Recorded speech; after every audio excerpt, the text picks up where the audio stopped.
지난 한 주도 건강하게 보내셨습니까? 여러분의 건강을 책임집니다. TV닥터 인사이드의 곽동원입니다. 지난주 기억하십니까? 노인 장기 요양보험 제도는 이런 겁니다 라고 저희들이 설명을 드렸습니다. 잘 이용하시면 큰 도움이 된다고 말씀을 드렸지요. 그랬더니 여러 가지 궁금증들, 질문들 많이 던져주셨습니다. 그래서 오늘은 그 궁금증들을 한번 해결해보는 시간을 갖도록 하겠습니다.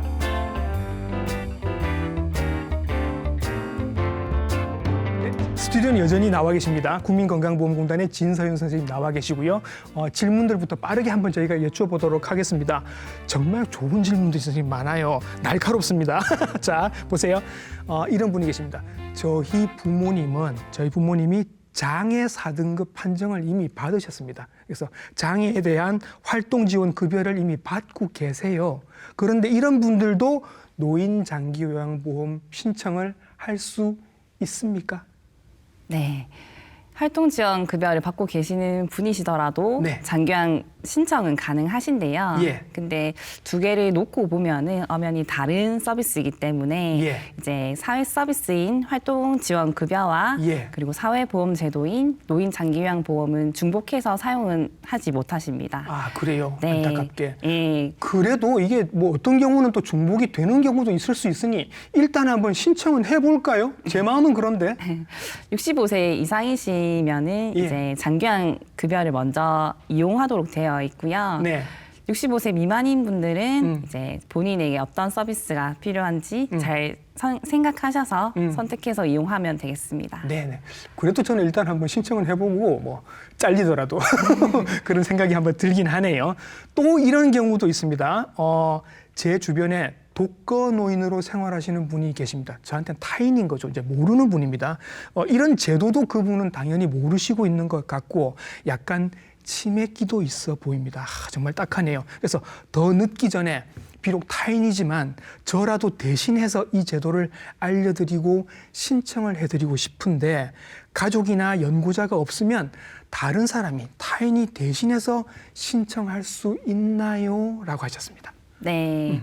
신청 타인이 대신 신청도 가능하고요. 야, 예. 예, 장기요양 인정 신청은 기본적으로 본인이나 아니면 가족분들이나 네. 가족분들이 없으신 경우에는 네. 주변의 친척이나 이웃이 대신 신청하실 수도 있고요. 예. 이제 이러한 신청을 해주실 분이 없을 경우에는 네. 주변에 도움을 요청하셔도 좋고요. 예. 그리고 보통 이런 경우는 이제 혼자 살고 계시는 분들이 많기 때문에 예, 조금 주변에서 네. 도움을 주셨으면 좋겠습니다. 조금 이렇게 높은 데로 올라가 보면 이렇게 다닥다닥 이렇게 혼자 계신 독거노인분들이 꽤 많이 계실 수 있잖아요. 네. 이런 분들을 한꺼번에 그러면 제가 신청을 할 수도 있습니까? 네, 한꺼번에 신청도 가능하십니다. 그래요. 네. 그러니까 뭔가 생각해 보니 이게 기부를 하는 것도 좋은 일이고 뭐 이렇게 봉사 활동을 하는 것도 좋은 일인데 요런 게 대신 신청을 해드리는 이것도 굉장히 좋은 일일 것 같아서 네. 연말연시에 이것도 한번 생각해 보시면 좋겠다라는 생각이 듭니다. 자, 그리고 또 다음 질문 한번 들어가 볼게요. 외국인이십니다, 이분은. 뭐 조선족이실 수도 있고 우리말을 잘하시는 분인 것 같은데 저는 일 때문에 한국에 정착한 외국인입니다.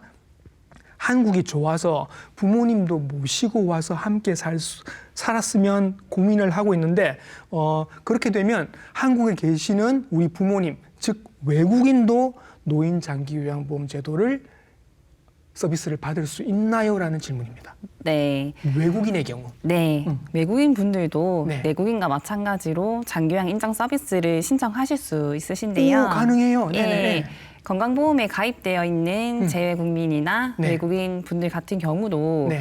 우리 내국인과 마찬가지로 이제 65세 이상이시거나 이제 65세 미만인 노인성 질병을 가진 분들이 네. 신청하셔서 이제 등급을 받으면 이제 네. 방문 요양이라든지 아니면 주하관 보호라든지 아니면 시설 입소도 가능하신데요. 네. 그러면 외국에 있다가 한국에 들어온 지 일주일밖에 안 된 분 그런 분들도 가능해요? 건강보험에 가입되어 있는 분들이라면 네. 이제 재외 국민이라든지 외국인 분들도 이제 내국인과 마찬가지로 장기요양 등급을 신청해서 네. 등급을 받아야지만 이용이 가능하십니다. 건강보험에도 적용이 되는 외국인 분들 네. 그런 거죠. 네, 맞습니다. 예, 예. 그렇지만 건강보험에만 가입되어 있고 노인 장기요양 보험을 가입하지 않으신 분들은 네. 신청을 하실 수 없습니다. 그런 경우도 있네요. 네. 네. 자, 또 다른 경우도 한번 보도록 하겠습니다. 저희 아버님은 이미 장기 요양 급여를 받고 계시는데 이분은 약간 등급이 조금 문제가 되시나 봅니다. 이미 등급 판정을 받고 난 이후에 아버님의 병세가 갑자기 악화가 됐습니다. 그럴 수 있잖아요. 그럴 수 네. 있잖아요. 갑자기 뭐 뇌졸중이 오시거나 심근경색이 오시거나 해서 그때는 한 3, 4등급 받았는데 지금 상태는 누워서 못 일어나시는 경우도 있을 수 있습니다. 자, 이런 경우에는 어떻게 해야 되나요? 라는 질문입니다. 네, 그럴 경우에는 등급 변경 신청이 가능하신데요. 등급 변경 신청이 가능하다. 네, 이제 수급자가 현재 받고 있는 등급 유효기간 내에서 등급 변경 신청이 가능하신데 예. 이제 만약에 4등급이 넘으신 분이 갑자기 병세가 악화되셔서 네.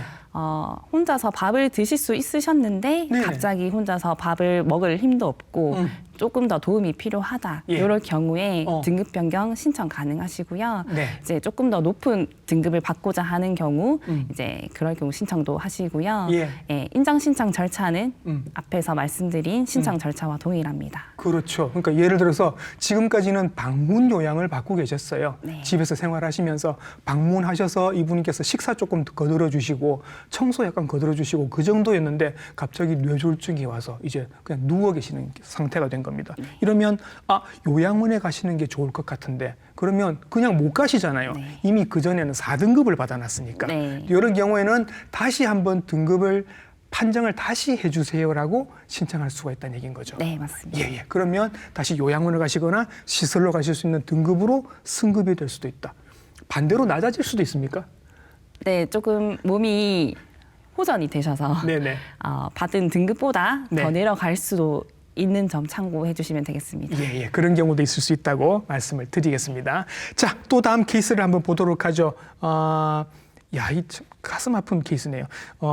장기 요양 급여가 있다는 걸 알고 따님이 이렇게 알아보고 있는 중이었는데 어머님이 조금 특수한 상황이신 겁니다. 어머님이 정신적인 문제가 좀 있으셔서 가족 이외에는 다른 사람들이랑 접촉을 굉장히 꺼리시고 만나려고도 하지 않는다라는 상태이신 것 같아요. 약간 히키코모리처럼 그렇게 계시나 봐요. 병 때문에. 자, 그럼 이런 경우에는 등급 판정받기도 참 애매하고 어디에 모시고 가기도 참 어려운 상황인 겁니다. 이런 경우에는 어떻게 할 수 있어요? 라고 물어보셨어요. 네. 이런 경우에도 저희가 혜택을 받을 수 있는 서비스가 마련이 되어 있는데요. 네. 예, 장기형 급여 비용 중에는 특별연금 급여라고 해서 예. 이제 월 22만 9,070원 네. 이제 현금으로 예. 지급해드리고 있습니다. 방문 요양 뭐 이런 걸 받기 힘든 상태시니까 네. 그냥 금액으로 이렇게 대신해서 드린다라는 네, 얘기인 것 같습니다. 가족분들에게 드리고 있습니다. 그렇죠. 그러면 조금 얘기를 한번 바꿔보겠습니다. 제가 아들이고 어머님이 계신데 저는 부산에 삽니다. 아들은. 근데 어머님이 대전에 사십니다. 네. 어머님이 대구에 사십니다. 네. 어디다가 신청해야 됩니까? 신청 기준은 네. 이제 어르신이 실제로 살고 계시는 곳에 기준이 되는데요. 아, 그래요? 네, 실거주지를 기준으로 해서 관할 건강보험공단 직원이 예. 이제 조사를 나가게 되고 거기에 있는 기관에서 어. 이제 서비스를 제공받게 됩니다. 그러면 어머님이 대전에 계신다고 하면 제가 대전에 있는 장기요양보험 전문센터에다가 제가 이렇게 신청을 하면 되는 거네요. 네, 어르신 집 가까운 곳에 신청하시면 됩니다. 그래요? 네. 조금 더 복잡한 케이스를 제가 말씀드려 볼게요. 어머님이 강원도 산골에 계십니다. 네. 예. 그 근처에는 집이 한 5가구 정도밖에 없기 때문에 당연히 방문 요양 서비스도 받기 힘들고 네. 복지 연구를 사러 갈 곳도 없을 수 있습니다. 네. 그렇잖아요, 선생님. 네. 이런 경우에는 어떻게 해요?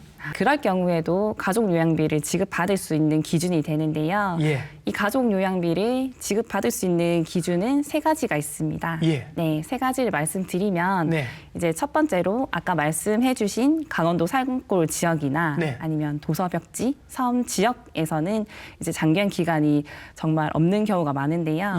예. 그럴 경우 보건복지부 장관이 고시에서 정하는 지역에 거주하고 계시는 분이 대상이 되고요. 네. 그리고 두 번째는 이제 태풍이나 네. 홍수 때문에 천재지변의 사유로 인해서 네. 장기형 기간이 이제 그럴 때는 서비스를 제공하실 수가 어렵잖아요. 그렇죠. 뭐 길도 막히고 네. 다리도 끊기고 그럴 수 네. 있잖아요. 네, 그럴 네. 경우 이제 음. 가족 요양비를 지급받을 예. 수 있고요. 현금으로 이제 받으신다는 네. 얘기인 거죠. 네, 네. 네. 네. 그리고 세 번째 같은 경우는 예. 이제 신체나 이제 정신 또는 성격 등 이제 대통령령으로 정하는 사유에 의해서 네. 이제 장기한 기간 말 아닌 이제 가족분들에게 이제 서비스를 받는 분인데요.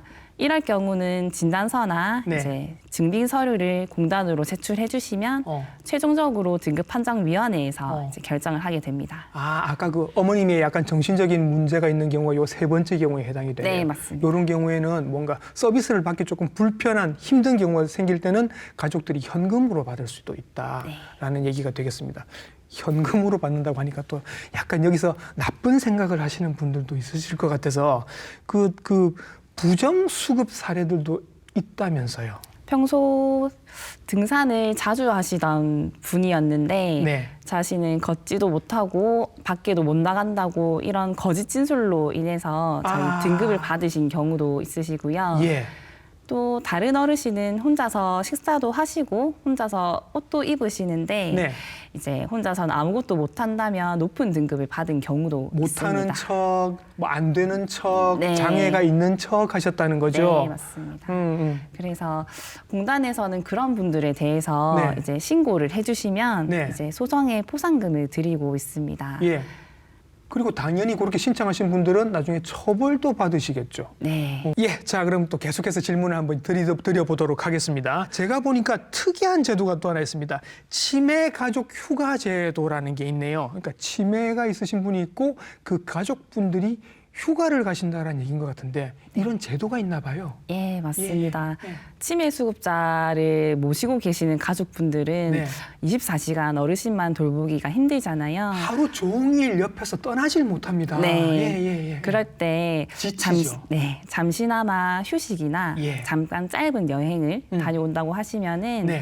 이제 이런 제도를 이용하실 수 있고요. 네. 이제 등급별로 네. 월 한도액이 정해져 있었는데 예. 이제 월 한도 금액에 관계없이 네. 이제 1년에 단기 보호는 10일 이내로 이용하실 수 있거나 예. 아니면은 종일 방문 요양이라고 해서 이제 네. 1등급, 2등급 예. 어르신분들을 예. 이제 치매 여부와 관계없이 네. 연 20회 이내에서 사용이 네. 가능한 제도입니다. 예, 이렇게 뭐 횟수, 날짜 이러니까 제가 조금 헷갈려서 예를 들어서 지금까지 뭐 집에서 어머님을 뭐 우리 가족들이 이제 돌보고 있었습니다. 네. 근데 너무 지치고 힘들어. 네. 그래서 이제 가족들끼리 어머님은 놔두고 가족들끼리 그동안 수고했던 가족들끼리 한번 뭐 제주도 여행을 떠나고 싶은 거예요. 네. 그러면 이게 이런 식으로 며칠까지 가능한 거예요? 1년에 단기 보호는 10일 이내로 이용하시거나 네. 아니면 종일 방문 요양은 20일 이내에서 사용 가능하십니다. 그냥 탁탁 끊어서 네. 20회로 이렇게 끊어서 횟수별로도 이용을 할 수 있다 이런 말씀이신 거죠. 네. 예, 굉장히 좋은 것 같습니다. 그리고 왜 저희들이 뭐 그 주야간 보호센터나 이런 데 가면 어르신들한테 이렇게 치매 교육을 해주시는 분들이 계세요. 교육을 받아서 전문적으로 하고 계시는 분들인 것 같습니다. 이런 분들은 어디서 교육을 받으시는 거예요? 제가 궁금해서요. 네. 보통 치매 수급자분들은 이제 치매 전문 교육을 받으신 분들께 서비스를 제공받아야 하는데요. 네. 치매 전문 교육은 이제 장기요양 종사자분들이 네. 치매 수급자에게 인지기능 악화 방지와 잔존 기능 유지를 위해서 인지활동형 프로그램이란 것을 제공하게 되는데요. 예. 이 제공할 수 있는 분이 이제 치매 전문 교육을 받게 되는 것입니다. 예, 그럼 그런 교육을 받아서 주야간 보호센터나 이런 곳에서 단기 보호센터나 이런 데서 어르신들한테 이제 교육도 해주시고 주로 어떤 교육들을 해주세요? 치매를 예방할 수 있는 몇 가지 프로그램들이 있겠죠. 어떤 것들이 있나요, 선생님? 네. 보통 제공하는 프로그램 중에는 네. 이제 어르신 이제 기억 회상 훈련이나 예. 여러 가지 어르신 잔존 기능 유지를 위해서 예. 예를 들어서 같이 장보기 네. 활동을 하거나 네. 아니면은 장보러 가서 돈을 계산한다거나 어렵지. 네, 실생활에 관련된 인지 기능 예. 프로그램 제공하고 있습니다. 예, 그런 것들을 이제 우리 부모님들이 하실 수 있도록 계속 훈련도 좀 시키고 그런 것들을 교육받은 분들이 하시고 계신다는 얘기인 거죠. 네. 예, 이런 것들도 가능합니다. 노인 장기 요양보험에서 지금 계속 설명을 드리고 있는데 너무 좋은 제도긴 합니다만은 요거 이용하실 때 주의하셔야 되는 점들도 있을 것 같아요. 네. 다음과 같은 경우에는 장기요양 서비스를 받으실 수 없는데요. 아까 앞서 말씀드렸던 것처럼 이제 거짓이나 부정한 방법으로 등급을 받으셨거나 아니면은 이제 다른 법에 의해서 혜택을 받고 있으신 경우, 그리고 이제 보험료를 체납한 경우인데요. 보험료를 체납해서 보험료를 못 내고 계시면 이 서비스를 이용하지 못할 수도 있다. 네. 예. 자, 선생님, 이런 경우도 있는 것 같습니다. 지금 한 3등급 정도를 노인장기요양보험 3등급, 4등급 요 정도를 받으시는 분인데 이분이 갑자기 질환이 다른 게 생겼습니다. 예를 들어서 간염 같은 게 생기신 거예요. 그럴 수 있잖아요. 네. 그러면 상태가 갑자기 확 나빠지신 겁니다. 그래서 우리 아버님 상태가 지금 되게 나빠요. 3등급 아니에요. 훨씬 높은 것 같은데 등급 판정 다시 해주세요라고 판정 재심의를 해달라고 신청을 했습니다. 그랬더니 공단 측에서 지금은 판정 못하고 간염 다 낫고 난 다음에 오세요라고 했다는 거예요. 이게 무슨 말인지 모르겠어요. 네, 그럴 경우 급성기로 저희가 분류를 하고 있는데요. 급성기로? 예, 급성으로 어떤 새로운 병이 생긴 거니까. 네, 보통 그런데 급성기 질환 같은 경우에는 예. 이제 저희가 길게 보면 6개월 을 보고 있는데요. 네. 이제 저희는 돌봄이 목적이기 때문에 그렇죠. 이제 급성기 같은 경우는 6개월 안에 네. 조금 호전될 수도 있고 예. 아니면 조금 더 병원적인 치료를 받으실 그렇죠. 수 있으셔서 어. 이런 경우를 저희가 기간을 두고 다시 신청을 하라고 합니다. 어떻게 될지 모르니 네. 이 지금 받고 있는 이 간질환 치료가 끝난 다음에 어느 정도 상태인지를 보고 그때 돌봄 서비스가 어느 정도 필요한지 그때 가서 결정할게요. 네. 그래서 지금 이제 등급 재판정을 안 하겠다고 말씀하셨는데 네. 보호자분께서는 약간 마음이 상하셨을 수도 있겠다라는 생각이 드네요. 그러면 예를 들면 이런 것도 있겠네요, 선생님. 장애 4등급 장애가 아니죠. 노인 장기 요양보험은 4등급으로 받아서 지금 집에서 방문 요양 받고 계시는 분인데 화장실 가려고 이렇게 하시다가 화장실에서 넘어지셨어요. 그렇게 해서 고관절 골절이 오신 거예요. 그럼 이분은 지금 장애 상태가 굉장히 갑자기 높아진 거예요. 자, 이분 어떻게 합니까? 이런 경우도 네. 저희가 앞서 말씀드린 것처럼 예. 저희가 최대 3개월에서 6개월 예. 정도 이제 치료를 받으시라고 말씀드립니다. 예. 이제 그 뒤에 조금 더 좋아지실 수도 있고 네. 그 안에 조금 악화되실 수도 있지만 네. 저희가 장기요양 보험은 이제 혼자서 일상생활을 6개월 동안 네. 이제 두고 봤을 때 예. 혼자서 할 수 없는 분들께 이제 등급을 드리고 있거든요. 예. 그래서 그렇기 때문에 다치셨어도 저희가 6개월 동안 이제 네. 치료를 받고 그 뒤에 다시 신청을 하라고 말씀드리고 있습니다. 제가 그 보호자분 입장에서 빙의가 돼 볼게요. 그럼 자, 우리 아버님이 지금 고관절 골절을 당해서 수술을 받고 재활 치료까지 다 하려면 6개월 이상이 걸린다라고 얘기를 들은 거예요. 네. 그래서 이제는 누워서 꼼짝 못 하시는 상태니까 뭔가 조금 등급이 높은 서비스 돌봄을 받았으면 좋겠는데 지금 뭐 등급을 바꿔주지 않는다고 하니까 보호자분 입장에서는 제 입장에서는 되게 답답할 것 같아요. 그 기간 동안에는 어떻게 해야 돼요? 네, 그 기간 동안에는 아까 말씀드렸다시피 네. 그 치료를 받으시는 게 제일 좋고요. 예. 그런데 치료를 받고 나서도 어. 호전이 되지 않거나 아니면 조금 더 악화되셨을 경우에 네. 그럴 경우 등급 변경 신청을 해주시면 됩니다. 치료가 끝난 다음에. 네네. 예. 끝나시고 네. 6개월 이상 어. 이제 지나신 상태이신데도 네. 이제 혼자서 예. 일상생활 수행이 전보다 더 어려워졌을 경우에 네. 예, 그럴 경우에 등급 변경 신청을 하셔서 네. 조금 더 높은 등급을 받으실 수도 있고요. 어르신의 신체 상태에 따라서. 예. 예. 음. 예를 들어서 뭐 3등급이셨는데 예. 너무 안 좋아지셔서 어. 예, 급성기 병으로 인해서 네. 치료를 받다가 조금 네. 안 좋아지셔서 만약에 조금 더 시설에 입소를 하고 싶으시다. 그럴 수 있죠, 이러면은, 그럴 수 있죠. 그럴 경우에 어. 이제 등급 변경 신청을 하셔서 네. 시설에도 입소가 가능합니다. 예, 예. 비슷한 경우 또 제가 여쭤볼게요. 그러면 집에서 잘 생활하시다가 뇌졸중이 왔습니다. 급하게 골든타임 안에 앰뷸런스를 타고 병원에 가서 치료는 잘 했습니다. 그런데 여전히 오른쪽 반을 잘 못 쓰시는 거예요. 재활 치료가 한 5개월 이상은 걸릴 거다라고 하고 계속 집에서 이제 이제 왼손으로 식사하시기 얼마나 힘듭니까? 그런 것들 생길 수 있을 것이고 재활 치료도 앞으로 얼마나 더 걸릴지 모르겠어요. 그러면 그 기간 동안에도 등급을 재판정받을 수는 없는 건가요? 네, 그럴 경우도 발병한 지 얼마 안 되셨기 때문에 네. 이제 치료나 이제 중풍 같은 경우에는 재활 치료를 중점적으로 받으셔야 하잖아요. 네네. 예, 그럴 경우 그 경우도 예. 저희가 6개월 정도 지켜보다가 예. 이제 그 이후가 돼서도 어르신이 이제 혼자서 일상생활을 조금 더 수행하기 너무 어려워졌을 때 등급 변경 신청을 해주시면 되겠습니다. 아, 적어도 6개월 정도는 지나야 이 상태가 고정이 될 것이다. 네. 그래서 이제 판정을 할 수 있다. 이렇게 보시는 것 같네요. 네. 보호자 입장에서는 뭔가 좀 섭섭하실 수는 있을 것 같습니다. 우리 아버님이 저렇게 상태가 안 좋은데 왜 재판정을 안 해주는 거야? 이렇게 답답하실 수도 있을 것 같고 갑자기 선생님 제가 든 궁금증입니다. 아까 20% 정도만 내시면 된다고 하셨잖아요. 뭐 복지연구든 뭐든 15%, 20%만 내면 되는데 그 돈도 없으신 분들이 있을 거예요. 아마. 그래서 어디 입소하셨는데 그 비용도 못 내시는 분들 가끔 있을 수 있잖아요. 이분들도 어떻게 도움을 받거나 할 수 있나요? 그런 분들은 이제 지자체에서 네. 기초수급 자격을 얻거나 예. 아니면 뭐 차상위라든지 네. 이제 기초연금 수급자의 자격을 얻으셔서 네. 조금 지자체의 도움을 받으셔야 합니다. 네.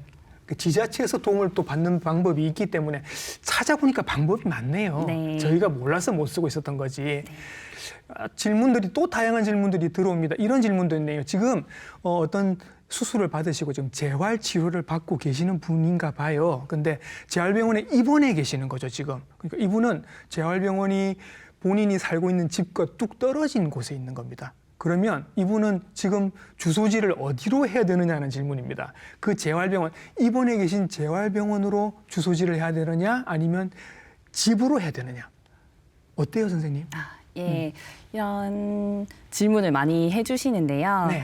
예, 지금 현재 어르신이 집은 아니지만 예. 현재 병원에 입원하셔서 네. 이제 식사하시고 잠을 자는 곳이 병원이기 때문에 예. 이곳이 실거주지가 되고요. 예. 입원하는 동안은 이 실거주지인 병원 주소로 신청을 해주시고 이 병원에 관할 지사인 네. 그 관할 지사인 운영센터에서 이제 접수를 받게 됩니다. 예. 예, 접수를 받으시고 신청해주신 이제 병원으로 가서 직접 조사를 하기도 하고요. 이제 조사를 마친 다음에 이제 등급은 이제 어르신 퇴원한 곳에서 예. 실거주지 직접 바꾸셔서 이제 가실 거잖아요. 예, 그럴 경우 이제 병원 말고 직접 어르신의 집 주소로 실거주지를 변경해서 이용하실 수 있으십니다. 병원에 입원하고 계신 동안에는 병원 주소가 이제 내 주소가 되겠네요. 네. 그렇게 생각을 하시면 되겠습니다. 장기 요양보험 이용하시고 있는 분들이 굉장히 많을 것 같은데 우리나라에 뭐 115만, 150만 굉장히 많으시죠. 근데 제가 보기에는 몰라서 이용을 못 하시는 분들이 훨씬 더 많을 거라고 보고 이용하고 계신 분들 중에도 이렇게 이용하시면 안 돼요. 악용하고 계시는 분들이 가끔 있다고 해서 이런 사례들은 절대로 하시면 안 됩니다라고 소개해 주실 만한 경우들이 있을까요? 네. 다음과 같은 경우에는 장기요양 서비스를 이용할 수 없는데요. 네. 이제 막 거짓이나 부정한 방법으로 등급을 받으신 경우 이용을 못 하시고 당연하죠. 예, 다른 법령에 의해서 혜택을 받고 계시는 경우도 이제 중복적으로 사용은 불가능합니다. 예. 그리고 이제 건강보험료를 6회 이상 체납한 경우 이용이 제한됩니다. 예. 그런 경우도 있고 예. 제가 들은 경우로 왜 방문 요양 이런 거 하시는 분들한테 약간 함부로 하시는 분들도 있다고 해서 네. 예. 그런 분들 때문에 요양보호사 분이 현재 고충을 많이 겪고 계시는데요. 네네. 이제 제가 당부드릴 말씀은 네. 이제 수급자분 대부분은 요양보호사님을 통해서 서비스를 제공받고 계신데 이제 수급자분이 아닌 이제 가족분들의 일을 도와준다거나 아니면은 수급자분이 스스로 할 수 있는 일을 이제 요양보호사님께 예. 요구를 해서 조금 어. 일을 과중시킨다던가 그런 경우가 많은데 예를 들면 어떤 경우가 있었어요, 선생님? 이제 가족분들의 일이라고 함은 네. 이제 김장을 하는 날인데 이제 우와. 그거는 가족분들의 일이잖아요. 예. 근데 그런 김장하는 경우 걸 도와달라 그래요? 예, 그런 경우 이제 도와달라고 하시는 경우도 있고 예. 아니면은 가족분들이 일을 하고 계시는데 예. 이제 막 그런 사업장에서 일을 도와달라고 하는 경우도 있었답니다. 아드님이 식당 하고 있는데 우리 식당 일 와서 좀 거들어 주세요. 네. 오시는 김에 편의점에서 뭐 좀 사다 주세요. 네. 말도 안 되는 이런 거를 부탁을 한다는 말이에요. 그러니까 네네. 경계가 좀 애매해지니까. 같이 살고 계시는 분은 좀 경계가 애매하긴 한데 네. 그럴수록 이제 수급자분께 더욱 집중해서 예. 이제 수급자분을 위한 돌봄을 제공해야 합니다. 그렇죠. 그러니까 꼭 필요한 서비스만 해달라고 하셔야지 그 이상 뭐 이상한 것들을 요구하시면 됩니다. 또 병원에서 선생님 이런 경우가 가끔 생기는데 성희롱 같은 것도 생깁니다. 네. 그 가끔 신고가 들어오죠. 네. 예. 보통 치매가 있는 어르신 일부 중에서 네. 이제 문제 행동으로 네. 가끔 그런 성희롱적인 네. 그런 행동들이 나타나기도 하는데요. 요양보호사분을 만지거나 네. 인지를 잘 못하셔서 이제 그런 경우도 발생하는 게 있는데 예. 요양보호사분은 이제 실제로 이제 그런 일을 당하시면 조금 당황스럽고 그렇죠. 조금 수치스러운 경우가 많은데 네. 그럴 때일수록 가족분들이나 장기형 기관에 이제 뭐 시설장님이라든지 예. 그런 분들이 조금 시설 신경을 좀 많이 써주셔야 될 것 같습니다. 그렇죠. 가끔 폭행도 일어난다고 제가 얘기를 들은 것 같고 네. 성희롱도 있고 뭐 그런 경우들이 있어서 이런 거는 이제 범죄니까 정말 조심하셔야 됩니다. 신고를 당하실 수도 있습니다. 자, 선생님 오늘 나오셔서 많은 말씀해 주셨는데 국민건강보험공단에서 여러 노인분들을 위해서 이제 앞으로는 이런 계획들도 지금 하고 있습니다라는 말씀으로 한번 마무리를 해보도록 하겠습니다. 네. 네.